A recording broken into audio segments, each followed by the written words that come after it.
this week. There were better sets of games in the last week, admittedly, but it's coming. It's fast and furious. This Sunday, 6 ranked versus ranked matchups. You got 2 versus 8. You got 4 versus 10 in a rivalry game. You got 9 versus 13. You got UConn and Tennessee. You got TCU, Texas Tech. You got West Virginia, Baylor. Then Thursday, 6 more top 25 games. The calendar is almost flipped to February, and it's here. Football's over. If you're jumping in, now is the time to do it, and we're here to carry you through it. Rob Joyce, Megan Gauer, welcome to the latest Gauer Hour. Megan, the last time we spoke, we were waiting for the impending storm. If you're in the Southeast, Mississippi, Tennessee, we do hope you're safe and okay and warm. We in North Carolina got lucky, mostly sleet. Megan, how much snow did you get on the shorelines of We Connecticut? got like about a foot. It's kind of hard to tell because the wind is so crazy. I literally have like 2 feet of snow on my back porch and like a half an inch of snow on my front porch. Yeah, yeah, my parents got 2 feet in the inland part of Connecticut. I know the shoreline generally gets less. We have more coming tomorrow. Do you have snow coming tomorrow? Not tomorrow. They're like very up in the air about what's happening on Sunday, but I think the latest I'm seeing is it's probably gonna miss us. So I We're think that's getting right. 3 to 6 tomorrow, and it's going to be snow. I gave advice last week. Shovel before you go to bed Saturday, Sunday night. My driveway was thriving. Thriving. Waking up Monday morning and seeing my neighbors with their 2 inches of sleet on underneath a half inch of freezing rain, like picking at it with like metal shovels, sitting there. Suckers. Suckers. Suckers. Meanwhile, my driveway was drying out because of the sun. If you know, you know. Okay, let's talk hoops. Fairly quiet night last night. One notable result, we'll start out west. I feel like no one needed a win more than USC, and they got one, a top 10 win at home over Iowa. Yeah, I think this is a really important win for USC. As you said, they've just struggled in like conference play a bit to start here and kind of needed a win, but then also just like from a bracket perspective, like needed a win. I don't think they were totally at risk of missing the tournament, but it was starting to get to a point where it's like you got to win some of these games, and this is a really big one to pick up. Yeah, loss would have dropped them to 11 and 10. The schedule does get much easier. They get 5 games this month against the bottom half of the Big Ten, which you would think were all winnable and probably will be winnable, but they probably would have turned into must wins if you're sitting there at 11 and 10. Now you're 12 and 9, still not the best position, but all 9 losses are fine. They have a couple of notable wins. This is a top 10. It's going to stay a quad 1 win. So USC took a lot of pressure off itself with a victory. And they've been in all these games. They just kept digging themselves holes. They were down 12 after a quarter against Michigan. They were down 14 in the first quarter against Michigan State. Minnesota opened the game on a 10-0 run. Oregon, flip side, finished that game on a 14-0 run to win. So it's nice to see them. They got off to a fast start, and I thought it was probably their most complete 40-minute game of the year. Because, yeah, Kara Dunn was the star, but they got contributions from everyone. Yeah, and I feel like we've talked about it a few times now. Like they just need like more than 1 or 2 players to be out there contributing and scoring, and they finally got that, and they get the top 10 win. So I think you can kind of see how it can all come together if they can get kind of firing in all cylinders. Yeah, Jazzy, 21, 8 assists, 8 of 17 shooting. Kara Dunn, 25 points, 12 boards, 5 assists. London Jones was 7 for 11. She had 17 points, 12 points, 5 rebounds for Kennedy Smith. They only committed 5 turnovers. It's a lot easier to win basketball games when you have 4 starters in double figures and you only commit 5 turnovers. It's very easy and funny how that works. Iowa, Yeah. first Big Ten loss of the year. The Taylor McCabe injury that came last weekend. Such a shame for a staple of that program through a transition.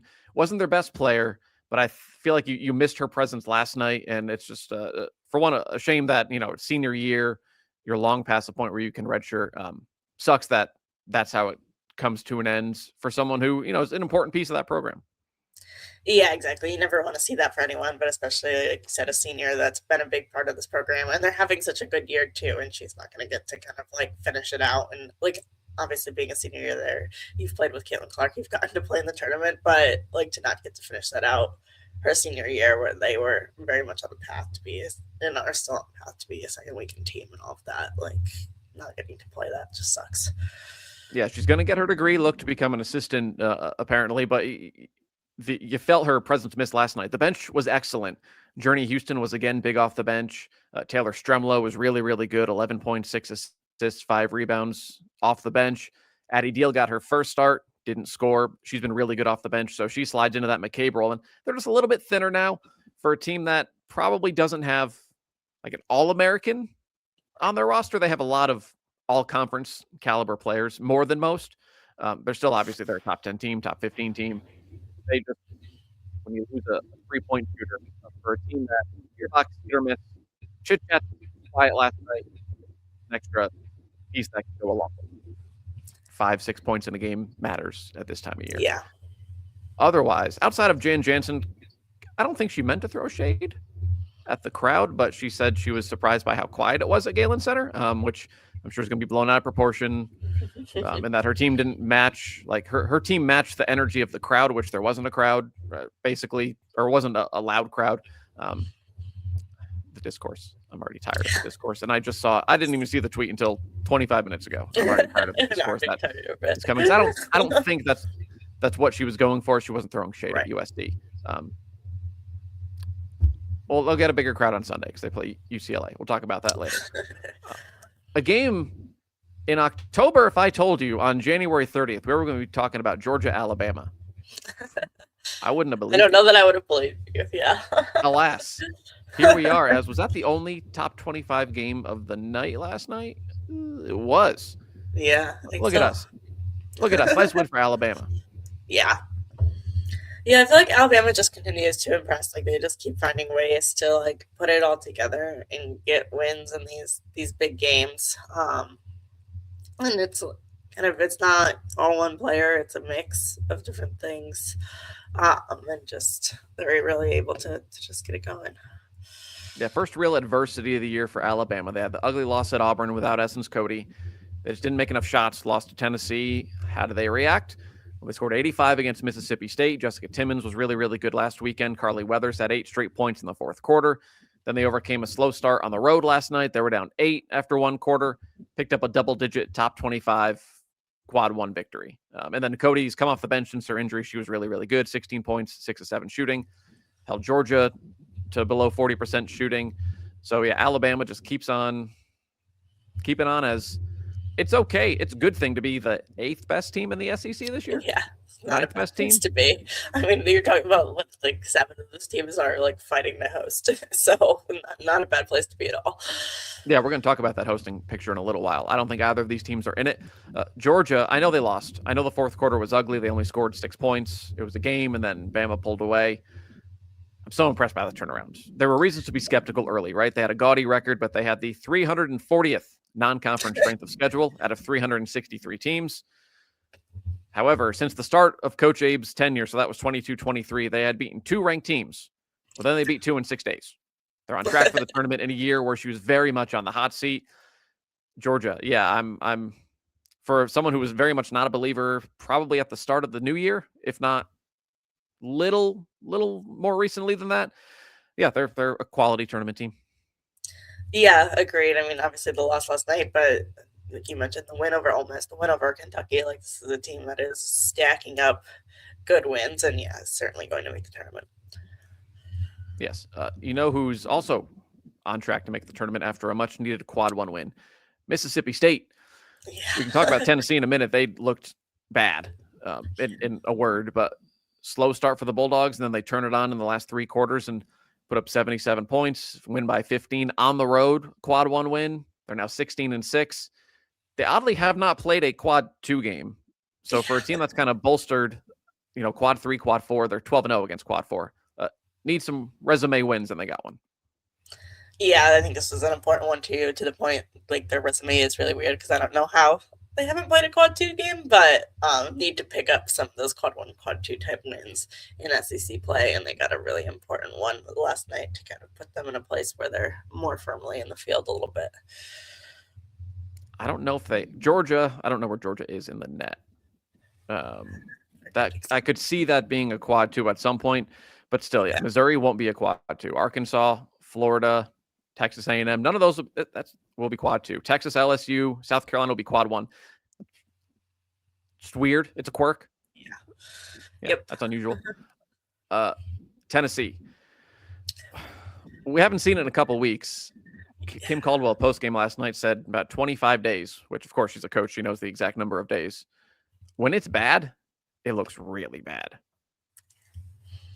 And last night, it looked really bad. Just after, I was ready to come in this morning and say Tennessee's playing much better. Then they very much laid an egg. We'll see how they react on Sunday, but if they lay an egg on Sunday, they're going to lose by 50. Yeah, I recorded our UConn podcast last night, as this game was starting, not paying attention to the score, and gave Tennessee a whole lot of praise about their 6-0 start to the SEC, and they've been shooting the 3 ball better, and they've looked a lot better. And then I opened up my phone after that and was like, well, guess that's not continuing.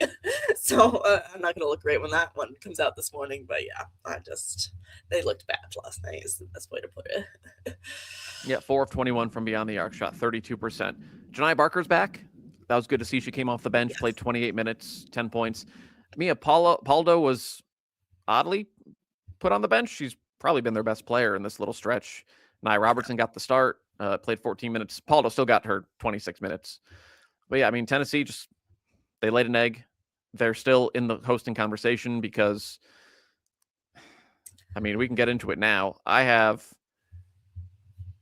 You updated bracketology, late last night? Yep. Tell me if I'm wrong. So I'm going to rip off a bunch of team names. UConn, UCLA, Texas, South Carolina, LSU, Michigan, Vandy, Louisville, Iowa, TCU, Oklahoma. So that's 11 teams they're going to host, short of some sort of disaster.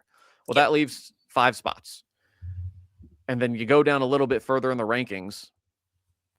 Ohio State's probably close, but they still have to play 4 ranked teams. If they lost a bunch of them, I could see them not hosting. Plus, they also play Nebraska, Oregon, Minnesota, USC. I mean, Duke's in the conversation now. Yeah. The Tennessee's still in the conversation. Maryland's in the conversation. All of these teams kind of look shaky. Ole Miss in the conversation. Kentucky hasn't looked good. Why not them? There's a big drop off once I think you get beyond 11, maybe 12. Yeah, I agree. Michigan State, I mean, it depends how I forgot about them. Their Big Ten schedule looks like. I think they're maybe a little bit in between those two, but yeah, there's quite the drop off, and it's a lot of teams fighting for those last few spots. I think it's kind of funny that Duke's in that mix now after everything at the beginning of the season. They're very much, if they continue playing like they are, the ACC probably will host. Yeah, Michigan State, they're 19-2, putting yourself in a good position. Host Michigan, Maryland, the next 2. Host UCLA, head to Michigan, close with Ohio State. It's a lot of landmines in there. Plus, they go to Minnesota. The others, they should beat Northwestern. They should beat Penn State. So, yeah, they have wiggle room they don't need to win all those games. They can afford to lose probably even 3 of those 5 ranked games and probably be okay. Yeah, I think so. Someone's got to host. Tennessee laid an egg at home. They're still in the conversation because 16 teams got to host, even if there's only 11 or 12 that right now are seemingly deserving of it. Other games from last night, again, there wasn't a ton last night compared to most Thursdays. Teams firmly going to host Louisville. I know Stanford was a little bit shorthanded. Anytime you largely take care of business against the Cardinal on the road, those West Coast trips, I know it seems cliche. Ask Iowa how a West Coast trip starts. Right. They're tricky, and Louisville handled its business last night against a shorthanded Cardinal team who's going to make the tournament, probably. Yeah. Stanford, I think, is in a pretty good spot to make the tournament, but I mean, Louisville just keeps rolling, as does Duke and the ACC. They're both undefeated, but they just look the part, I think, at this point. And I mean, Ziegler has been so good for them, and they just keep rolling through the ACC. I'm looking forward to whenever we actually get Louisville and Duke in next week, because that very well might decide who wins the ACC regular season. Probably. I mean, there's no one else in the conversation. Right. Yeah. Notre Dame's fallen off a cliff. Yeah. NC State, they're decent. Every time I think NC State is kind of quote unquote back, they lose. Yeah. So yeah, they play North Carolina Sunday. I think NC State should win that game, and they'll be back, or they play them on Monday. That's a game that they're ripe to probably lose, and me go, oh, all right, we're back to square one. Yeah. I mean, North Carolina doesn't have a quad one win yet. They gotta figure that out. They don't? Jesus. They have 4 in a row since they lost to Notre Dame. Can I float out? Can I soft launch Notre Dame as a bubble team? I mean, they're not far off. I think I have them as an 8 last night. You're not far from, you start falling to 9-10 is bubble range for sure. So if they can't get it right the ship quickly, they're gonna find themselves in that spot. The ACC largely is the bubble. Yes. There's Virginia Tech, Syracuse, Virginia, Clemson has played their way onto the bubble. Yeah. Cal has won 3 in a row after they were 10-9 and looked like they were out of it. They've won 3 straight. They're 13-9, or Notre Dame's 13-8. Miami's kind of played its way off the bubble. They're 12-9, but they're still in the mix. But yeah, there's 6 teams. Notre Dame, if they lose, could find themselves in that conversation. Stanford and North Carolina probably a step above there as like that, 7, 8, 9 range seed. So they're probably safe, but just watch the ACC and you're going to see an impactful result for the NCAA tournament. Yeah, these games matter a lot, especially the head-to-heads are going to matter. It really is like a large portion of ACC teams that are fighting for those last 4 spots. Megan's last 4 in as of 11:24 Eastern time last night. Cuse and Clemson, first 4 out among them. Virginia Tech, Virginia, Miami. That's 5 out of 8 teams from the ACC. And the rest are from the Big 12. So and yes, and it's Utah and Arizona State, and then BYU. So if you're looking for who's going to host, watch the SEC. If you're looking for who's going to make the tournament, you watch the ACC and the Big 12. And if you want to figure out, we'll throw Big 10 in the hosting conversation too, because they got 15 teams. A lot of teams up there too, yeah. And then we'll get to the first round of the tournament, or maybe the second round of the tournament, and it's just going to be the ACC Big 10 Challenge. Basically. Speaking of Big 12, TCU got all it can handle from Kansas, who won't make the tournament, but Kansas, they have some firepower. Samai Nichols, we know about, but Jalea Davis, those two combined for 53 last night. That was a stupid ending. Stupid. Did you see it by chance? I did not watch this one. The Big right, because you were recording the yeah, Chasing Perfection pod. Yeah. Big Chasing Perfection pod. I mean, Ali Zabel going off. That's Daniel Connolly's. That's his dream. Yeah. Yes.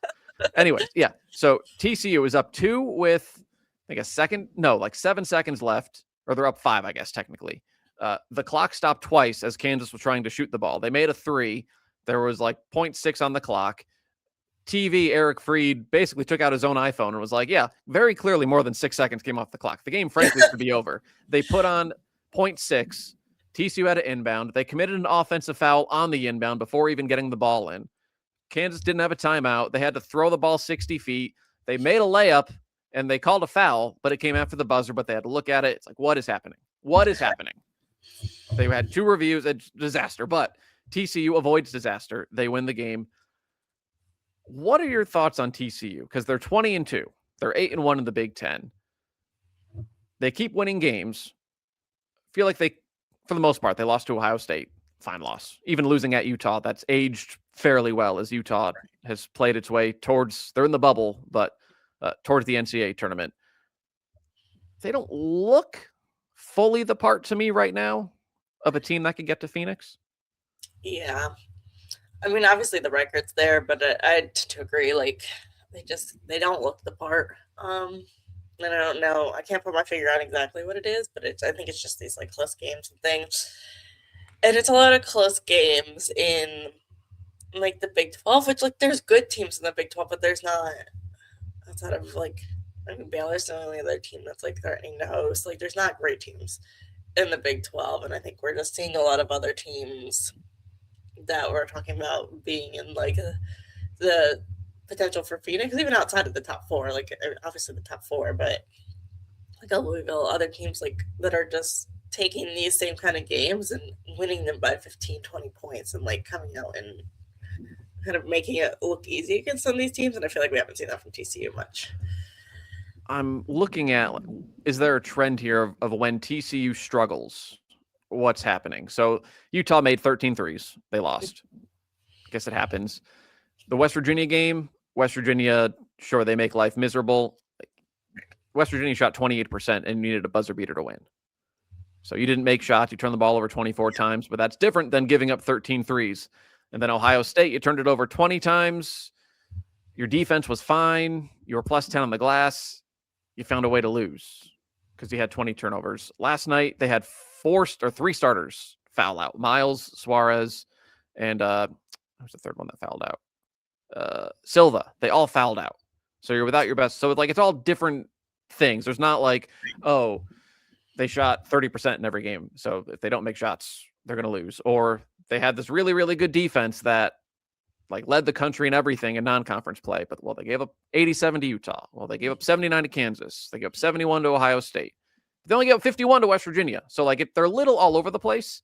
So I don't really know how to pin down like what's going to be TCU's downfall in the tournament. I don't know. Yeah. Most other teams I can give you, like Tennessee, they're going to shoot 4 of 19 from 3 and lose. Right. TCU, if they lose, I can't quite tell you why. Yeah. But I also can't really tell you, short of, yes, if Miles plays well, if Suarez plays well, they'll probably win. But I can't tell you, here's what TCU does so much better than everyone else that they can do X, Y, Z and win. Yeah, and it's a little bit weird, I feel like, for a team at this point in the season, especially a team that's like a top 10 area team, like to not really have an identity. But it feels like this team just doesn't really have an identity.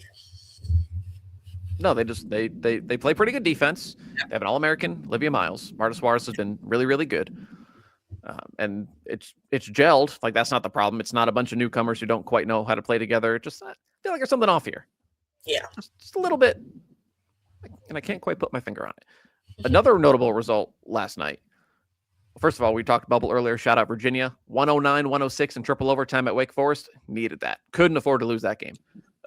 Kamora Johnson played all 55 minutes. Virginia's on the bubble. Yeah, that would have been a bad loss. How about Quinnipiac over Fairfield? I know Fairfield probably needed the auto bid anyways, but now it's like they definitely fully need the auto bid. Yeah, at this point, I think the Howard loss was already kind of putting them in a bit of a tough spot, just where their net is and everything, that it was going to be hard. But then, the Quinnipiac loss at this point, like if they lose a game in that tournament, like it's I think going to be too much for them to be able to get in the field. So they're in the need the auto bid situation. From a tournament standpoint, that's a quote unquote bad loss. Quinnipiac's a good team. They're the other team in the MAC. Like, weren't they a couple of years ago? It was them and Fairfield that just had gaudy records, and Fairfield got, that one extra win. Yeah. No. Okay. They are, like, if you're going to lose to someone in the MAC, it is certainly, you want it to be Quinnipiac versus anyone else. But, it's just where they are, unfortunately, and the strength of the MAC puts them in a tough position. Yeah, that's really it from Thursday. I don't think I'm missing anything notable. Wednesday, your boy had boots on the ground in College Park, Maryland. Double overtime. Dogs and Terps. Likes these overtime games lately. It's been a lot of fun, it feels like. Yeah, they didn't need a 17-point comeback in 3 minutes to get to overtime. Neither team was great execution late game down the stretch. They both had chances to win in regulation. And the end of the first overtime, it was on Big Ten Plus. Unless you're paying too much money per month, you probably didn't see it. So Washington was down 1 with 10 seconds left. Hold for the 1. Well, Maryland had a foul to give. They ate some seconds. All right, 7 seconds left. Just hold for 1. You're either going to win, you're going to lose. They made a layup with 4 seconds left. Like, sure, you take the layup. But they also have to play defense. Then they committed a foul. But did the foul happen at the buzzer or after the horn? Let's have a review. Okay, they fouled with 0.3 left. Probably, I didn't think it was right, whatever. Taylor Poffenbarger, of course, couldn't have made or missed both. She made 1. So it went to the second overtime. And then where we had more kind of late game lack of execution, some kind of wild shots from Maryland. Washington wins. Nice win for the Huskies.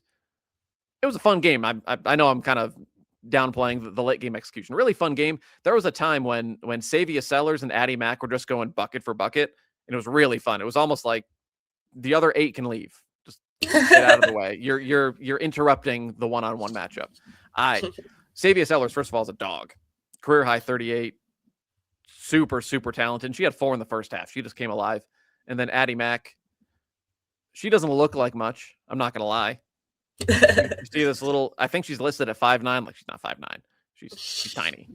And she just, again, got that dog in her and just goes and gets some big buckets. So, yeah, where are you from the Washington side, where they're just kind of a fringe? They're kind of like Alabama to me. They're a fringe top 25 team. They're not really in the hosting conversation, but they're better than, like, they're well above the bubble. They're just They seem like a really good 6 seed.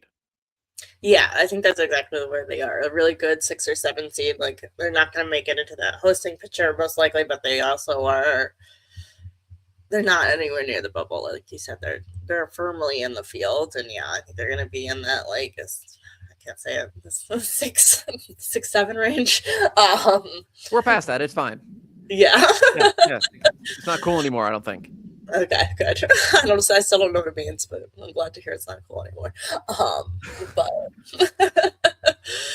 yeah, I think they're just going to be in that range, and a team that has enough talent that with the right matchup or something, I think it certainly upset someone come March. What I was most impressed by, Maryland's one of the better rebounding teams in the country, which I think, I don't want to say fraudulent, they're not. UCLA exposed them as that, but they're still, the stats are what they are. And Washington hung with them on the glass. Bryn McGoy is a freshman that has really started to rebound the ball well. Broadcaster standpoint, it was super fun saying Grabovaskaya against Izamenme Azimamadou, center versus center. That was fun. But McGoy's really, really good. Got some huge rebounds on Wednesday. If they can hang in the front court with some of these bigger teams, that raises their ceiling a lot because they have the ability in the backcourt. From the Maryland side, they've lost 3 in a row. All of them are fine losses. UCLA, overtime to Iowa, double overtime to Washington. I'm not worried about Okanawa, but she had the big shot to force overtime against Iowa. Otherwise, stunk in the game. Was a complete, in no way, shape, or form, a factor on Wednesday. But no, it wasn't even on the floor for bits down the stretch. I think you're starting to see the issues with the depth of Maryland with all these injuries. If Okanawa struggles, as good as Mack and Garzone were on Wednesday, if one of those 3 struggles with all the injuries, it just leaves them awfully thin with little margin for error. Yeah, we've talked about this. It's each one of those injuries just left so much less room for error for this team. And yeah, exactly. They need that big 3 to really come out there and perform every day. They don't have, especially in a Big Ten where you just a lot of these games night in and night out are ranked matchups and things like that. You can't really afford for someone to have a night off. I was also disappointed. I heard 5,500 was the attendance. If there are 5,500 people there, then I'm 7'2". There was snow. I give them a pass, but yeah, for that there was 900 people there, which disappointed me. Maybe 1,000. Are we taking? Also, go ahead. Top 25 matchup. Why is it on Big Ten Plus? That makes me so angry. I mean that's decided well in advance. No, I'm not trying to defend it because at least games on SEC Network Plus, if you have your cable subscription, you can get access to it. Big Ten Plus, that's an entirely different service that you have to pay for. Which for someone who, I hate self-promotion, but you got to get that reel out there. I need to figure out how to get access to the video of that game because I don't pay for Big Ten Plus. Yeah. Are we taking UCLA for granted? They actually got a rare test at Illinois on Wednesday. We don't talk about UCLA a lot, and I remember 2 years ago they were really, really good early, and then kind of like the conversation we've just had about TCU, it was this time of year where we went, are you all the way there with USC? They're good, but it feels like just something's off. I don't feel that way right now. I feel like they're a fully loaded, fully operational weapon. Yeah, we haven't really talked about them because they've just been rolling through everyone, but in the Big Ten, so that's very impressive. Yeah, it feels like they're there. It's like they've played all these big games, but no one's. I mean, like you said, they had a little bit of a test with Illinois, but no one's truly testing them. It's just they're kind of comfortably winning each and every one of these games, even though they've played no shortage of top 25 teams in this stretch here. Since the Texas loss, their only real tests were Wednesday at Illinois. They won by 13, and then they beat Ohio State on the road by 7. Otherwise, their next closest margin, 18 against Minnesota. They have beaten the likes of Oregon, Tennessee, USC, Nebraska, Duke, and Maryland by at least 20 points, most of them 25, 30 points. And they scored 80 or more in every game except the Gopher game. They hit 76. Oh, no. The question for first part of the year was Texas or UConn. I get the Longhorns won in November. Right now, I think it's UCLA or UConn. Yeah, I agree. It feels like those two teams are just a step above even Texas and South Carolina, and not saying that Texas and South Carolina aren't very much capable of winning a national championship. It just feels like UConn and UCLA are very clearly the top two. And that certainly doesn't mean that's how it will stay. Right. There, Things could 2 months. change. 2 months ago it was Texas. Well, that was 2 months ago. Well, 2 months from now is the Final Four. A lot Yeah. can happen. I think it was this time last year where UConn lost to Tennessee. It's like this team, they've lost every big game they played. Right. Like they're not doing anything. And then they went to Columbia a few weeks later and kicked the crap out of South Carolina, and then did it again in April. So like what they look like now, Texas and South Carolina absolutely still national championship contenders. I just think right now, like the Final Four is played this weekend, it's UCLA or UConn. That's not how it is, but UCLA there. Betts, Rice, Neepkins, and Jaquez. They are all over 14 points a game. They all shoot at least 49%. For that matter, so do Dugalich and Sienna Betts. And Ledger Walker isn't that far behind. 3 of the big 4 average 6 or more rebounds a game. 3 of the 4 average over 3 assists per game. Neepkins and Jaquez shoot 45% from 3. They all shoot 90% from the line except for Betts. And then you add in Dugalich and all the things that she does. And Sienna Betts has played better since she's come on. Like, Jesus. Yeah. Yeah. I mean, the fact that Illinois hung around for 13 seemed, and it was a single-digit game after 3 feels like the post game. It almost felt like Illinois won. Yeah, I mean, I feel like if you're Illinois, you probably have to just take that as a moral victory because like no one's been able to keep it close with the UCLA, and yeah, if you're UCLA, like I mean, it's like if UConn was like only won a game by like 13 points right now, I feel like everyone would be up in arms. Yeah, I don't want to get into the level of competition thing. There was another tweet that went around of UConn playing the Big East, yada yada. A little bit different if UConn beat Xavier by 13, even with 9 players. Like what the hell happened? Right. But now you got me off track. Now you got me. I'm not gonna get triggered. I'm not gonna trigger myself with a tweet. Trust me, folks. Women's basketball does not dictate things. I understand the Big East sucks in women's basketball, and we can have that discussion if you want about the resources. I'm not going to do it right now. Different time and place. It is not women's basketball that drives the bus. Oh, you want UConn? Why doesn't UConn play in the Big 12? It's not their decision. Right, like they have no it's control. Not their choice. For that matter, it's not the men's basketball's choice. Yeah. No one asked Tara Vanderveer her opinions on Stanford going to the ACC. Right. I guarantee you that. It's if you don't know, it's football. Like I feel like I take it for granted because it's like my life, my day-to-day job is just so ingrained in college sports. But if you only watch women's basketball, you may not know. Women's basketball, men's basketball, softball, your favorite sport has no bearing on any of this nonsense. It's all football. That's all it is. Football. Got off track. Illini. Corey Close was awfully impressed by Illinois. They're young. She wants them to stick around. I will say it now. I won't remember saying this, but if they all stick around, Barry Wallace is a sophomore, Sierra Parchment's a freshman, Destiny Jackson's a freshman, Gretchen Dolan, Maddie Weber, they're the old ones, they're juniors. If they all stick around, Illinois next year will be really, really good. Top 20, maybe hosting good. That's my early January 30th prediction. Yeah, I mean, I would agree with that. They're good right now. They're just like, they need to take a little bit more of a step. But when you have a team that young, if the players stick around and you get now the sophomores or juniors and the freshmen are sophomores, like this team is going to be set up really well for next year, especially in an era where like there's just not a ton of continuity too, and like having that can help you for sure. No, I think I saw something. Apologies to the journalist who retweeted or the fan or whoever because I didn't write it down. I think I saw something that Shauna Green, like their retention is really, really good in this day and age. So I hope that continues. The culture that she's built is really strong. Other Wednesday results, Big 12. Iowa State, talking about teams kind of like USC who just needed a win. Iowa State, I think, needed a win like that over Texas Tech. Yeah, they certainly did. I mean, it had been quite the slide. And I mean, when we talked yesterday, or last week, they had like gotten the win, but over Cincinnati, which doesn't really. I mean, they lost to them before, so at least they didn't lose again. But at the same time, it isn't that big of a win. So this was a nice win for Iowa State. And then I feel like on the Texas Tech side, you're just starting to see that like a team that I think the ratings just shines off. Inflated. Yeah. Yeah, I saw some folks put like Iowa State like last team in the field out of the field. It's like, all right, let's cool the Jets. Now they've won 3 in a row. They've looked better. comfortable wins over Cincinnati, Arizona, and even against Texas Tech. That was a comfortable win throughout. So they're not what we thought they would be. That's fine. They're in the tournament. Chill. Texas Tech, you're right. The rebounding is officially a thing. They were minus 26 or something like that against K-State in their first loss. They were minus 11 last night. They're not good enough to have opponents shoot the ball 10 more times than them. Yeah. Still an exceptional season, like no question. They've come back down to earth. If I have Iowa State up.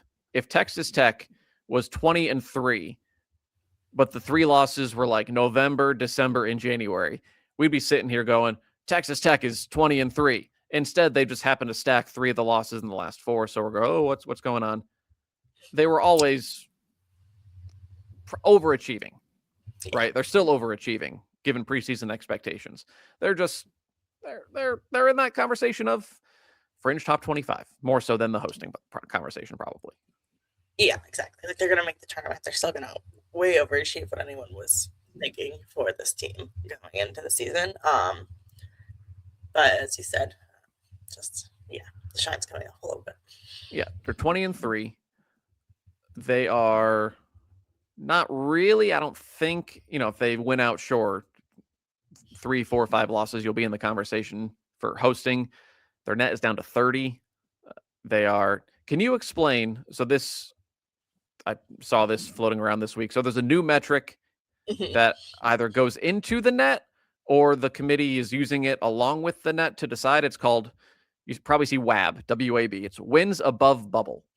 Yep. So it doesn't go into the net, but it's like a new criteria this year. So the committee has 15 criteria or whatever it is that they look at. And like the net is just one of them. And then this wins above the bubble metric is another.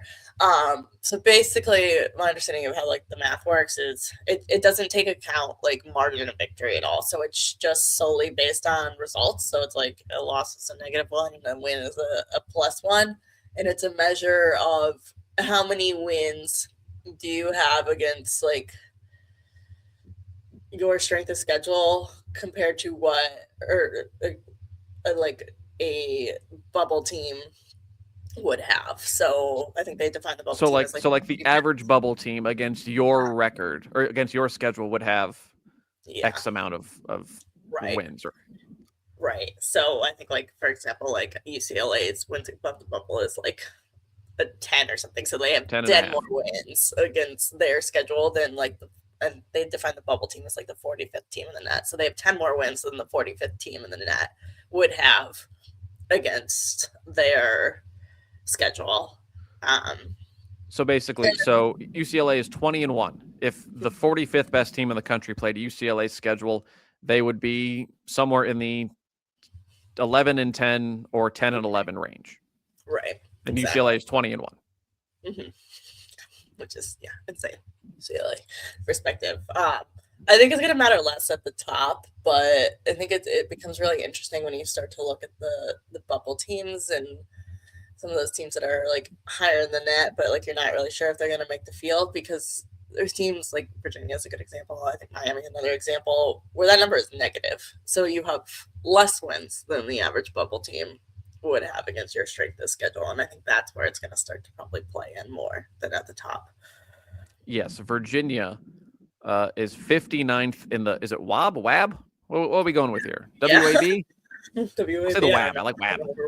That's fine. So Virginia is 15-6. The average bubble team would be basically 16-5. Yeah. It's one game. Does it matter? We'll see. But there are other bubble teams like Virginia is in the plus category. Richmond's in the plus category. BYU, Clemson, Notre Dame, Villanova, they're all in the plus category. We'll see how much it, I guess we won't see how much it matters because the committee doesn't tell us. But I mean, you'll be able to kind of get a sense for it from the results, I think, to an extent. But yeah, it's always interesting when they introduce something new because like, you don't really know how the committee's going to look at it because, I mean, the committee looks at things a little bit different every year anyway, but then when it's something new, like you don't have any prior things to point to be like, this is how they're going to look at that. Yeah, that's a good explanation. 2 other Wednesday results quickly. Oklahoma State, BYU. We talked a little bit about BYU. You have them among the first 4 out. They still have opportunities in the Big 12. There's not a whole lot of, like, there are some, there's bad teams in every conference, but they have a lot of middle of the pack games coming that could be good. They're 0-4 against quad one. They missed an opportunity. I think it would have been a quad one game. Yes, because it was at Oklahoma State. Either way, Oklahoma State, I was high on them in the preseason, then kind of backed off. Like, starting to get back on that train. If they just didn't completely melt down against Baylor, they'd be sitting there at 18-4 and 7-2 in the league, and they'd be ranked. It'd be a much different conversation. I know they just lost to Colorado last weekend. I'm not out on Oklahoma State yet. That's all I'll say. And then Davidson, George Mason, Wildcats. They're a good team. Thanks for playing. You have 8 losses. Sorry, you're a mid-major. That's not going to fly, especially with no quad one wins. George Mason also does not have any quad one wins, and they won't make the tournament as an at-large between that, and they have 2 quad 4 losses. But man, they're 9-0 in the A10. They might go win the whole darn thing again. So they're coming. Yeah, the A10 is an interesting one because I think in reality they probably only get 2 in, but like, I don't know, depending how some of this ACC stuff pans out, like, could they sneak 3 in? Maybe, probably not, but maybe. George Mason would need to win whoever would need to win Richmond the tournament. And Rhode Island are the only teams that have a chance at an at-large.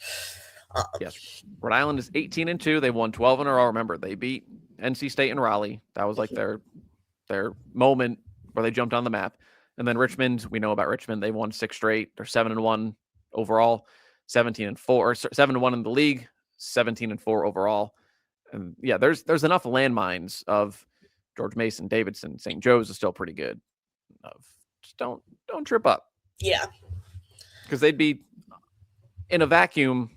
No shame in losing to Davidson or St. Joe's or George Mason. It just hurts on paper. Yeah, exactly. All right, let's start this preview. Game was supposed to be last night. The weather and the situation in the Southeast moved it. Ole Miss Vandy, they moved the men's game too. Hope everyone in Oxford and the Mississippi area in particular, they got whacked hard by ice. And for that matter, in Tennessee, hope everyone's okay. On the court, I'm interested to see how Vandy responds.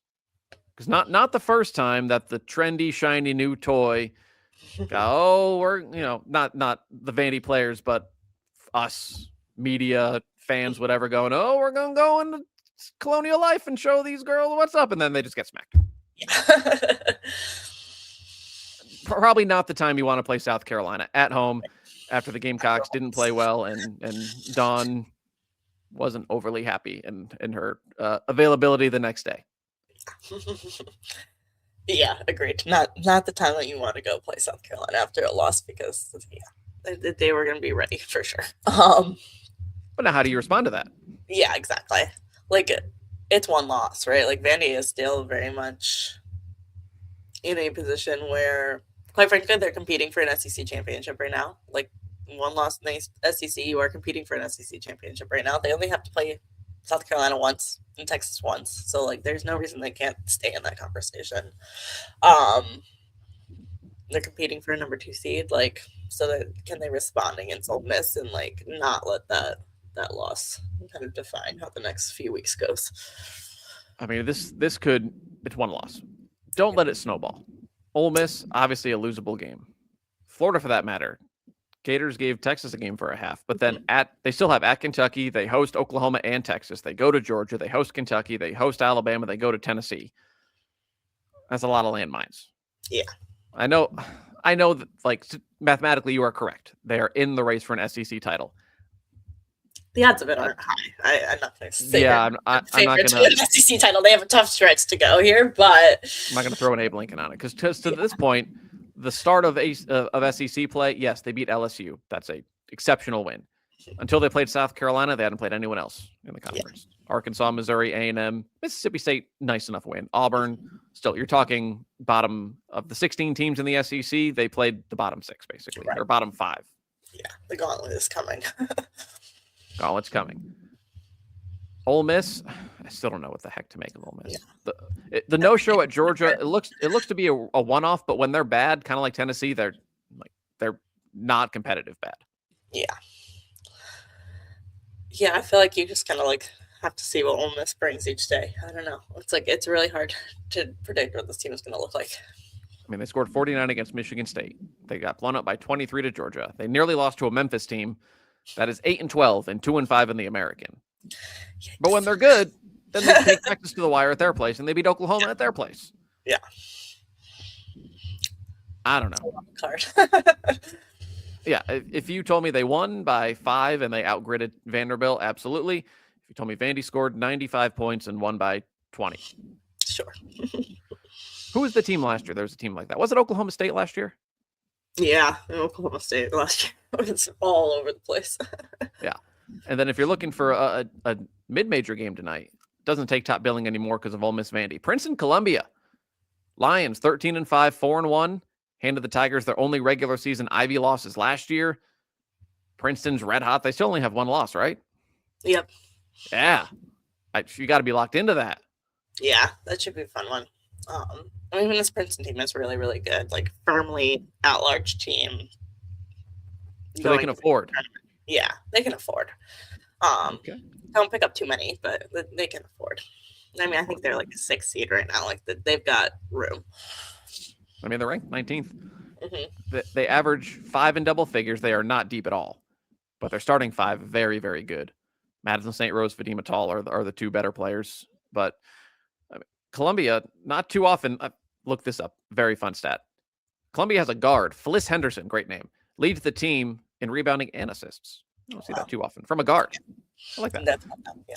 Saturday, Maryland, Oregon. Can Maryland right the ship? Ducks beat Rutgers on Wednesday. Congrats. They're 16-7. They start a 5-game stretch that, frankly, I think we'll know if Oregon's going to make the tournament. At Maryland, home to Illinois, home to Ohio State, at Washington, home to Nebraska. Right now, they have, I think, 1 win over a tournament team, and it's at USC. I think they need 2 of the next 5 to be uncomfortably on the bubble. Yeah, they need to get some wins on that stretch. If they go 0-5 in that stretch, they will be out of the field. I think even 1-4, because then you're at 11 losses. Yeah, even 1-4. I tend to agree. They're in a spot where they need to win some games here. Yeah, Maryland still, their resume to host looks shaky. They're 23rd in the WAB, 15th in the net. We're gonna use WAB, at least I am, any possible chance over the next month. Say the word WAB. Didn't think they should have hosted last year, and I think this team has a better case for it right now. They just look vulnerable. I mean, I remember my reaction when I heard Maryland was hosting. By the way, as a reminder to folks, we will learn who hosts the day before Selection Sunday. Yes. Because they will announce, not the order. I think they're going to go ABC order. Like, they're not going to go 1 through 16, I don't think. They're just going to give us the 16 teams who are hosting on Saturday. So we will know that going into Selection Sunday. We just won't know where they are. Where? I mean, or what the UConn and UCLA and Texas and South Carolina are probably the 1 seeds. But yes. Barring something crazy happening in the SEC, yes. Yes.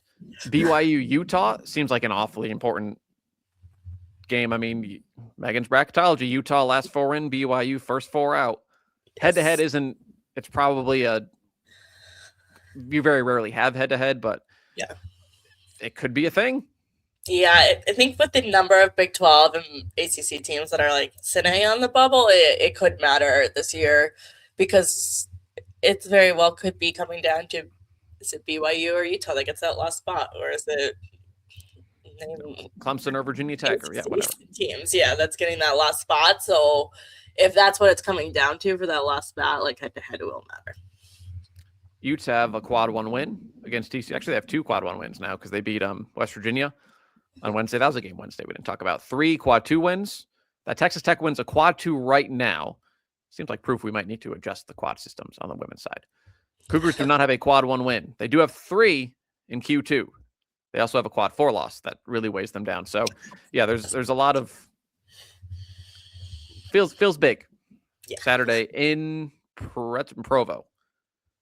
And then quick shout outs for, if you're looking for low major games, Howard, Norfolk State, 2 of the best teams in the MEAC. Spartans are 10-11 with losses to Ole Miss, Duke, Iowa State, Georgia Tech, and Ohio State. Don't go by their overall record. They're good. And then Belmont, Murray State, 2 best teams in the MVC are going at it, which takes us to Holy Crap Sunday. This is a day of games. Can I respectfully ask, I understand we want to travel and get home. TV, we're long past the world of that. Can we space some of these out?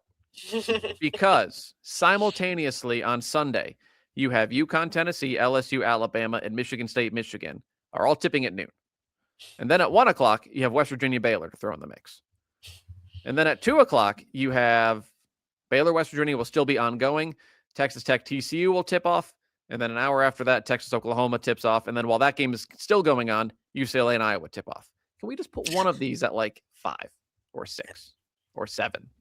It's like I'm gonna need my like first weekend of March TV setup for February. I mean, I don't hate it. I just wish it was a little more Yeah. balanced. Or someone can just open the game on an 18-0 run, and I can go, okay, I can allocate resources elsewhere. We'll start with the top 10 matchup. Does Iowa have a shot? I mean, it's a tough game, so I don't want to count them out. But like, just from what we've seen from UCLA so far, like, I feel like I need to see someone actually do it to believe it. So let's kind of map out, what did Illinois do? Well, held UCLA to 1 of 10 from 3, and they only committed 9 turnovers. Need UCLA to miss some shots. Iowa got awfully sloppy in the first quarter last night. That's a big reason why they fell behind early, and they were playing catch-up for 40 minutes. They committed a lot of first quarter turnovers. Take care of the ball. Hope UCLA misses. This is where you miss Taylor McCabe, right? Her ability to shoot. Chit Chat and Addie Deal, they didn't play well last night. They both need to play well, because I can't see Ava Hayden and Hannah Stolke both being effective inside, or effective enough for Iowa to hit the 80 points they realistically need to win. Yeah. Because I mentioned it since the Texas game, so that was over 2 months ago. UCLA has hit 80 in every game except one, and they scored 76.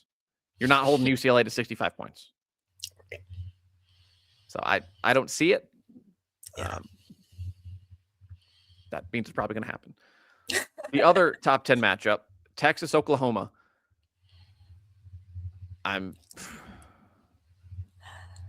Who rebounds better might be the difference. Yeah. These are two very good rebounding teams. Like Texas, in this little stretch where they've struggled, they were out-rebounded by Ole Miss, only by 1, but for Texas, for a team that's used to winning the rebounding battle by 15-20, they're out-rebounded by 9 to LSU. They did out-rebound South Carolina. But most other games they've dominated. They've won easily since Vegas. They've dominated the boards last night against Florida, was no exception. And then Oklahoma, can they make shots consistently? Like the USC game, the South Carolina game was their A game. Yeah. And I'm not trying to take away anything from it. They needed their A game to win in overtime against South Carolina. I think you need your A game against Texas. A B game won't do it. Yeah, agreed. I think when you have these teams like South Carolina and Texas, there's a reason there's a clear top 4, and like you need your A game to beat these teams, or you need Texas to bring like their D game. Like that's what has to happen to win if you're not going to have your A game. Yeah, I mean, they beat South Carolina because their 5 starters all played well, basically. Yeah. Chavez can't have a 28% shooting game, or if she does, like she did for most of that Gamecock game before overtime, she was distributing, others stepped up. Sahara Williams, Zia Van played well. Peyton Verhulst, can she make shots? It opens everything else up for Chavez. And then Reagan Beers hasn't shot the ball a ton recently. She hasn't had more than 9 field goal attempts in any of the last 3 games going into last night. I didn't check her line last night, but they beat the brains off of Auburn? Someone played Auburn. No, South Carolina played Auburn. Texas A&M. Oh, no. Yes, that's what it was. Yes. But still, she was 8 of 9 in one of those games. And like, she's super efficient still. Yeah, she was even last night, 6 of 9. She only had to play 24 minutes. She's not shooting the ball a ton, which you think is kind of weird for an All-American. She's been super duper efficient. I think she needs more touches than that in this game. Yeah. If they can get her 12 or 13 and she can go 9 of 13 or 9 of 12, I think that could be a difference for someone who they've been more guard heavy than normal, because I think Chavez is just so, like, things gravitate toward her so much. Yeah, and I mean their guards have been very good, so it's a good problem to have. Like, they've got a wealth of talent on this team, but yeah, I think you gotta remember that Reagan Beers is your All-American, and like you want her to touch the ball, even if she's not taking as many shots. Like, the ball's gonna go through her more than it has. Yeah, UConn, Tennessee, and Hartford. Felt a lot better about this game for Tennessee before last night. So the UConn defense, again, the strength of schedule is what it is. They can't control it. They do have the number 2 non-conference strength of schedule in the country, for what it's worth. The defense gives up basically nothing. Yeah. Like nothing. They're first in the Her Hoop Stats defensive ratings. They're second in points allowed. They're fifth in field goal percentage. The only thing opponents do well is shoot free throws. UConn is the 8th worst free throw defense in the country, technically, which obviously that's just luck. You have no control over that. The only way I see this is close. In Tennessee, frankly, even in the wins over Kentucky and Alabama maybe the one-off, they need to make shots, and they haven't proven with any consistency that they're going to go out and make 10 threes and do it with a percentage that starts with a 3. Like if they make 10 threes, but they're 10 of 45. Great. Yeah. And I mean, they've had a couple games in the last few where they've hit 37%, 40%. Like they need to do that against UConn if you're going to have a chance. Perfect. And I think even if they do that, I still think they need UConn to have the Louisville game where they were 4 of 26 from beyond the arc, or the first half when Notre Dame hung around when they were like 2 of 14 or whatever. I think it goes two ways. Tennessee needs to make those shots and then hope that UConn doesn't have someone shoot 10 threes in a game, whether that's Easy Foot or that's oddly enough, Ali Zabel. Yes. Program tied to program record for threes in a game. Always something. But yeah, they're gonna need UConn to shoot the ball poorly, probably too. And I mean, UConn's had games like that. You pointed out a couple. I mean, even the Xavier game earlier this week, like Ali went off, but they were, I think, 0 of 10 for 3 to start the game. Like they were struggling with the 3-point shot. Yeah, so I mean, there's a map here.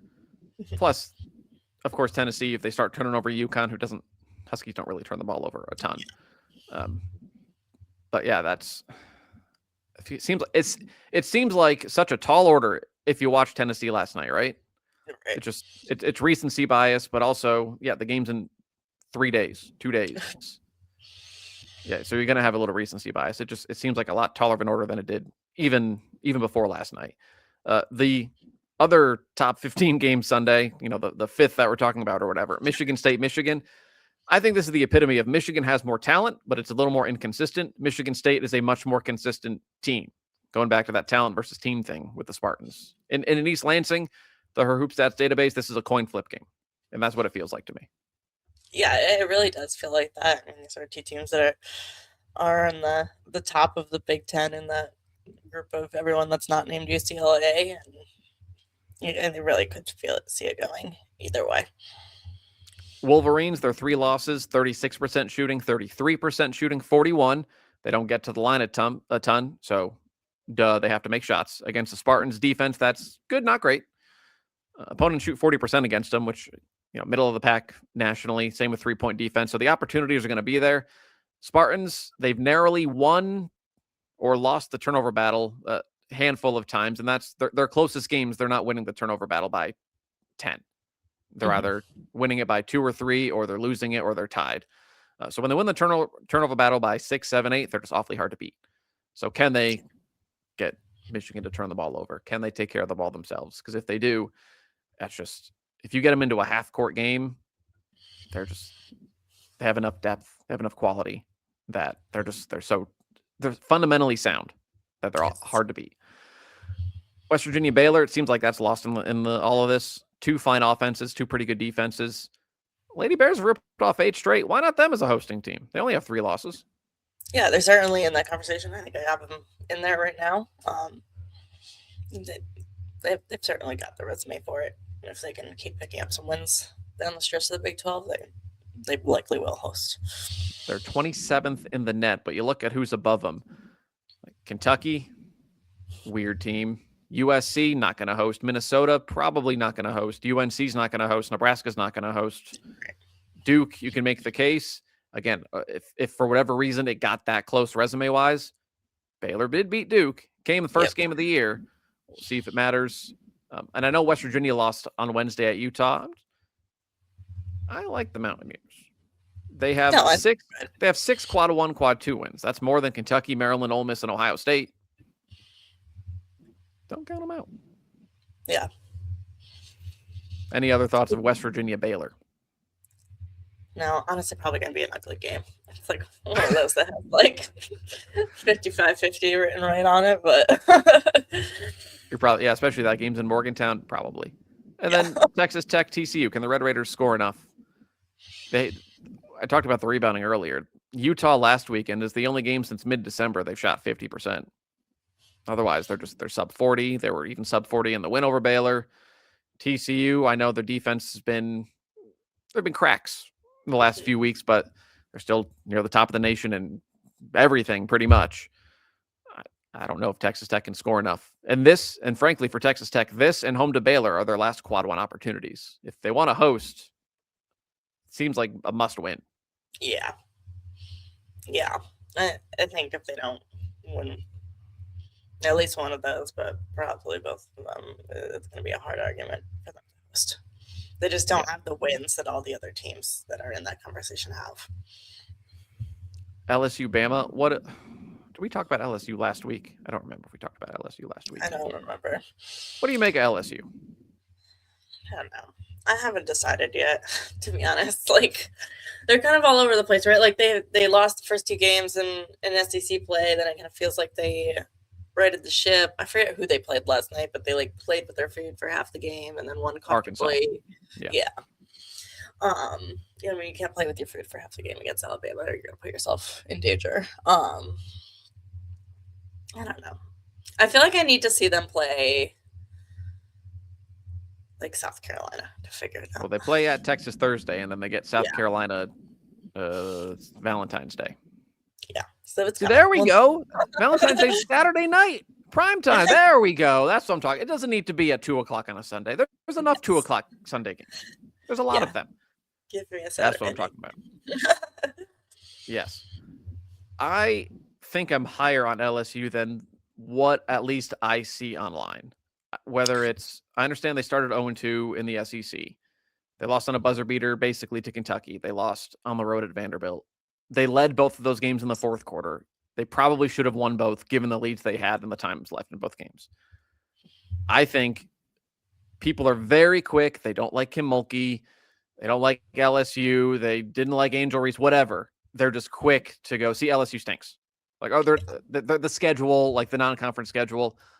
There's a clear-cut 4, in my opinion. If there's one team who can make their case for being in that conversation, it's LSU.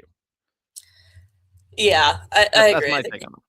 People are very quick to judge, and yeah, I get that. Like, Mulkey's a polarizing figure, but like, how many teams has Kim Mulkey have that stink? Like, not very many. Like, it just doesn't. Like, she's a good coach. However you want to feel about her, she's a good coach, and she's gonna have a good team. Yeah, I mean, only 2 losses. Like, obviously, we'll see how the rest of the SEC play goes, but Kentucky won. Like, the Vanderbilt loss is obviously not a bad loss, right? Like, you're talking about another team that only has 1 loss. Kentucky, again, full strength Kentucky. Yeah, full strength Kentucky at buzzer. Not a bad loss either. If this team keeps rolling through these other SEC teams, if they're competitive with South Carolina, like, I think we'll know how good they are when we see them play South Carolina and Texas, because I think that's the measuring stick. But like, if they can hang around in those games, yeah, like, why can't this game? They already beat Texas. Yeah, that's true. They already did beat Texas. So, like, why can't this team go to Phoenix? There's no reason they can't. Who has the most margin for error that can win a Sweet 16 or an Elite 8 game without their A game? It's last year's Final Four, and I think LSU. Like, if Oklahoma doesn't play their A game, they can get nipped by someone. If Vandy doesn't play their A game, someone can nip them. We've talked about TCU. They've played with fire. In the Sweet 16, someone can get you. Same with Iowa. Whoever. I think it's those 5 that are, like, I'll throw LSU closer to the top 4 mix than the next 4 mix, if you will. Other games Sunday to look for: Ohio State, Nebraska. Nebraska doesn't have a quad 1 win yet this year. They're 3-1 against quad 2. They're firmly a tournament team. At some point, I'm sure they want to be like, they've been ranked or they've made the tournament for the last 5 years. That's growth from where they were early on in the Amy Williams era. At some point, let's take a step. They have 1 tournament win. They've done nothing to prove that they're anything beyond a round of 64 team. Eventually get one of these quad 1 wins so I can have some sort of faith. Otherwise, Nebraska is primed for that game every year where I say, I don't care about this game. It's 7 versus 10. It's 2 meh Power 4 teams who are just going to lose in the second round anyways. And I go, I don't care. Yeah. And I'm not going to watch those. Nebraska feels that way. Yep.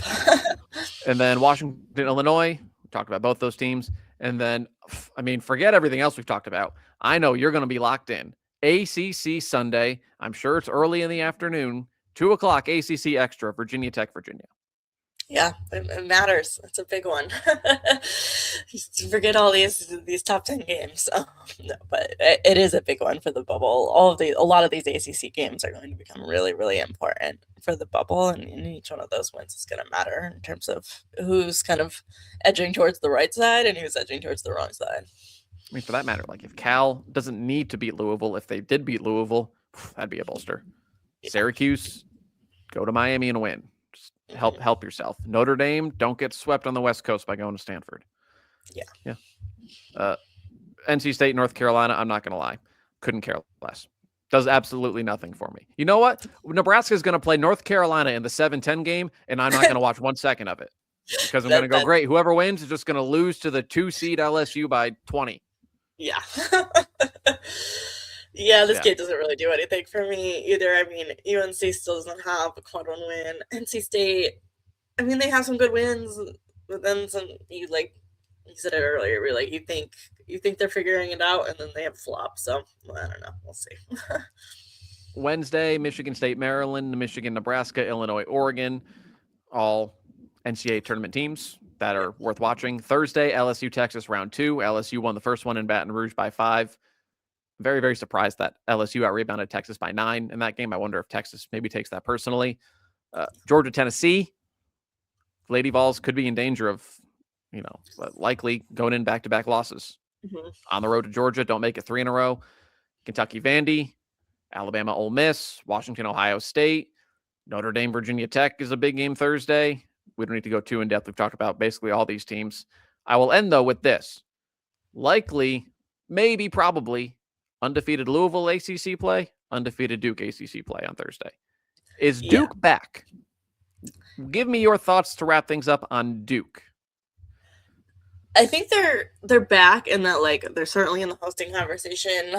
I'm interested to see what they look like against Louisville because, I mean, going 10-0 to start the ACC play is impressive. Don't get me wrong, but the SEC doesn't have a lot of not the SEC. The ACC does not have a lot of heavy hitters in it this year, right? We just talked about, I don't know, who's your third best team? State. NC State. Oh, I'm sorry, and you're not allowed to call them state. They had a whole thing about that with Will Wade. NC State, North Carolina State, the Wolfpack. Yeah, that's your third best team. That's not a team that's doing a whole lot right now. So I'm really interested to see, can Duke keep it close? I mean, they'll have to beat Louisville. If they keep it close with Louisville, they're certainly back. But I think this game has a lot weighing on it. It very much could decide the ACC regular season title if these teams run the table in the league elsewhere. And I think for Duke, it's just an important one of a measuring stick of where they're truly at. And like I said, I don't think they have to beat Louisville for me to say they're back. I think Louisville is really, really good. I don't know if I said it on this podcast or the UConn podcast. Louisville's a team I could see sneakily making it to Phoenix. So I think if Duke can hang around with them, then they're certainly back in the at least second hosting conversation, second weekend conversation, all of that. Yeah, I don't know if Duke is all the way back. I'll be a party pooper. As someone who, remember, picked them to go to the Final Four on the first show this year. They've ripped off 12 straight. Certainly, you take that given the start they had. Don't you expect Duke to beat Virginia Tech, Syracuse, South Dakota State, Virginia, Miami, Notre Dame? They won at Cal and Stanford. That's a tricky trip. They're all fine wins. They're all decent enough wins. 3 of them are even quad 1 wins. They could move to quad 2 basically any point with Virginia, Notre Dame, and Stanford. I'm just saying, don't go thinking, at least right now, that they're the preseason top 10 team that we all expect, unless they beat Louisville. Then that's a different conversation.